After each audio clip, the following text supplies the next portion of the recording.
Hi everyone, it's Dot, and I am making something quite tasty that everyone most likely will have in their refrigerator. Mayonnaise in my low-carb kitchen.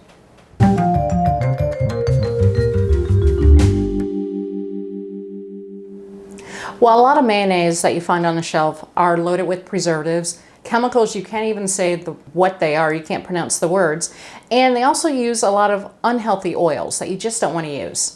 They tend to be goopy, heavy, and quite frankly the taste between that and homemade is a world of difference. Trust me, once you've had homemade, you don't want to go back to the jar. And once you make your own mayonnaise, you can use that as a base for making your own salad dressings, marinades. There's a whole lot of other products that you usually would buy at a grocery store that you can actually just make at home. Now, when we talk about mayonnaise, we do have to talk about food safety. Mayonnaise has two main ingredients, oil and raw egg yolk. It's very rare, and we're talking about 1 egg in 30,000 here in the US. There is a chance that an egg may carry on its shell or within the egg itself salmonella, which can cause food poisoning. The U.S. Department of Agriculture says that consuming raw eggs is perfectly fine, provided those eggs are pasteurized. So you gotta trust the source of those eggs. The first mayonnaise I'm making is a fast one. It should only take you a few minutes to make it, maybe about 5 tops. I'm actually gonna be using an avocado oil. And avocado oil is great. It's very high in monosaturated fats, like olive oil, but it has a nice light nutty flavor to it, and it just makes a nice tasting mayonnaise. So with that, we're gonna go ahead and get started. The order you put this in is important, so keep that in mind. I'm gonna go ahead, I'm only using 1 egg yolk. I'm gonna go ahead and put my yolk all in. I'm gonna use a tablespoon of lemon juice. That's gonna go in. My yolk broke, but that's okay. I'm using a tablespoon of water, and I have a teaspoon of Dijon mustard. The next thing I'm gonna do is I'm gonna go ahead and I'm going to put the avocado oil on top. And the avocado oil, if you look close enough, is just gonna come to the very top. It's not gonna go settle at the bottom because it's sort of like oil and water, they don't mix. And now what I'm gonna do is go ahead and take my immersion blender. I'm gonna put it all the way to the bottom, firmly grabbed the cup, and I'm just gonna go ahead and pulse it.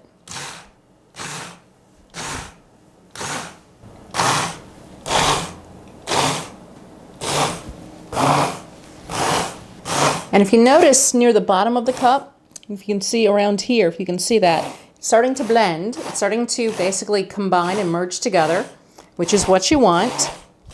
So I'm gonna start tilting and actually raising it because you wanna make sure it's an even mix when you're making the mayo. Very thick, which is awesome, which is what you want in a mayonnaise. All right, if you can see how thick that is some spankin' mayonnaise right there. I'm gonna go ahead, I'll use my little spoon here. Definitely have a little bit of the avocado taste to it, there's no doubt about that. But it's really creamy, it's nice and thick. It just tastes, my mouth is watering a little bit. It tastes really, really good.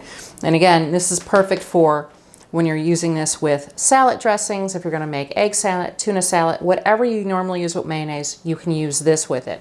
All right, that was the easy mayonnaise to make. This one, it's easy as well, but a little more challenging because the key is you want to add the oil as slow as you possibly can to the eggs. And the reason why is that we're making an emulsion. So that means we're combining basically oil and water or yolk and oil in this particular situation, and you want to make sure it mixes very well. And the way to do that is you have to add the oil in slowly. So with that, I'm going to use a blender for this particular one. I'm using 3 egg yolks for here, so I'm going to go ahead and add them in.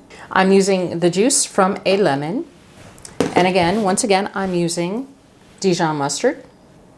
I'm going to add a little bit of kosher salt. Now in the other one, I added the salt at the end just for taste. But here, I'm adding a little bit up front. I'm gonna add a little bit more at the end if it needs it, along with pepper, which is also gonna be added at the end. With that, I'm gonna go ahead, put my lid on, and I'm gonna just start stirring this all up. So now, while your blender is on, you're gonna take your little section off. I'm gonna add in my oil slowly. What you could do, you could use a cup with a spout, but instead what I'm going to do is I'm using one of these to control how slow I add the oil.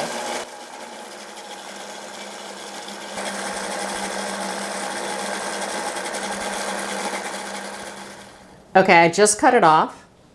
I see mayonnaise in there. I'm going to wash my hands a little bit. That's the thing with the blenders. It does sort of pop out of the top, but it does make for a good mayonnaise. So I'll be right back and we'll see what it looks like.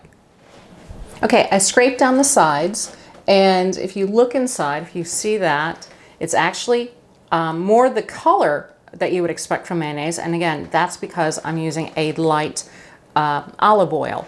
Whereas with the avocado oil, it's going to be darker because of the color of the oil. So that's going to really dictate this. I'm going to go ahead, I scooped a little bit on my finger, so I'm going to take a taste. If you're used to something like Hellmann's, one of the store brand ones that are loaded with chemicals, this will taste closer to that.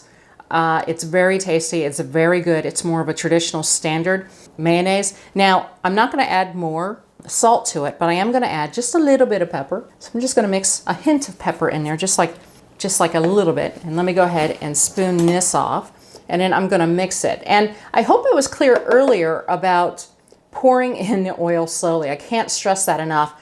Otherwise, if you don't do that, you're going to have a hot, soupy mess on your hands.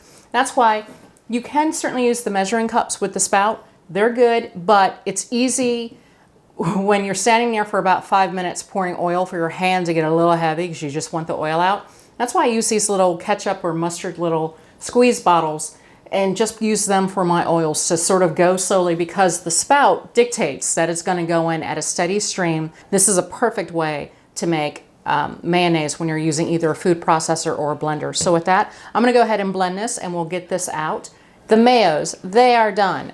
You have a green looking one because that was made with the avocado oil, but it is delicious. And you have a traditional looking mayonnaise that was used with a light olive oil. Make sure when you make them that you have a lot of dishes planned, or sauces or salad dressings planned for the next week or two, because the shelf life is just that, a week or two. They start going bad and you want to trash them after that. Trust me though, they won't last once you make them. You'll just want to gobble them up and use them whenever you can. If you enjoyed the video, give it a thumbs up. If you're new here, go ahead and subscribe. And if you look below the video, you'll see a little bell. Click on that and you'll get email notifications to let you know when my videos are coming out. And till next time, I'll see ya.